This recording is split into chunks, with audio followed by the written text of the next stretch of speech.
Bike Geometry 101, and today we'll be speaking specifically about head angles, which actually can tell a lot about how a bike rides.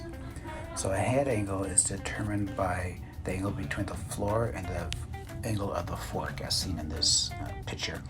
What that means is that, as you can see here, my blue bike, has a 70-degree head angle, and so actually the smaller number gets, it means that the fork sticks out a little bit further, making it what we call more slack. So here's my cross-country race bike.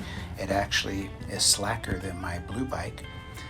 And here's Donovan's bike that you've been riding. It's no longer made as you saw, and it's 68.5, so it's even more slack. Then this is the bike I found that would fit you for sale. It's a pretty nice bike. This probably usually retails for around 10 grand. So here's the head angle on this one. As you can see, it's even a little bit more slack than the Mike Donovan's. And then this is my red bike at 64.9, so more slack. The number, of course, gets smaller as it becomes more slack. And then just for a final comparison, this is a downhill bike. This bike never, ever climbs. It's only for going downhill. And so, in summary, the steeper the head angle, or the smaller the head angle, that means that the bike will be a lot more stable,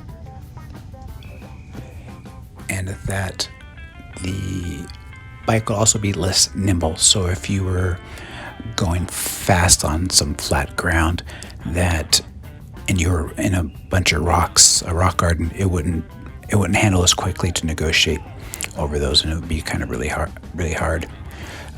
Where like that downhill bike, for example, which has a very small head angle, a very slack head angle, if you're going downhill, you don't really need to turn that much because these bikes are so big that they're just rolling over things.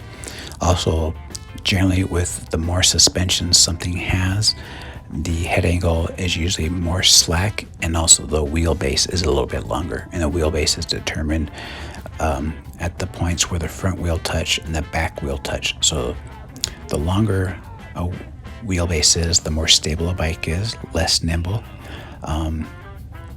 And so what you'll see generally, like in my cross-country race bike, it had a pretty steep head angle. Its wheelbase is actually pretty short. The thing is super light, and its amount of travel on the front fork is very small, and there's no travel on the rear at all.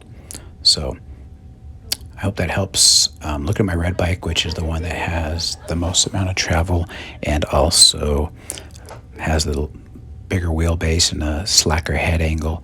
That one actually still climbs really well. Some of my best climbing times are actually in that big red bike, and I say it's big because it has a ton of travel. All right, peace out. Okay, quick review. There is a correlation between the length of the wheelbase, how slack the head angle is, and the amount of travel up front. Looking here at my blue bike, it's the one that has the steepest head angle, meaning the biggest number, and has some good suspension up front. Moving on to my cross-country bike, no suspension on the front, a little bit slacker head angle. It rides really quickly uphill. Donovan's bike, which is the one you're more familiar with, a little slacker head angle than my cross-country race bike. And then moving on to the one I found for sale that would fit you nicely. You can see it's a lot more travel, a lot more slack, bigger wheelbase. Moving on to my red bike, lots of travel up front, lots of travel in the back. And then moving on to the extreme, which is a downhill bike.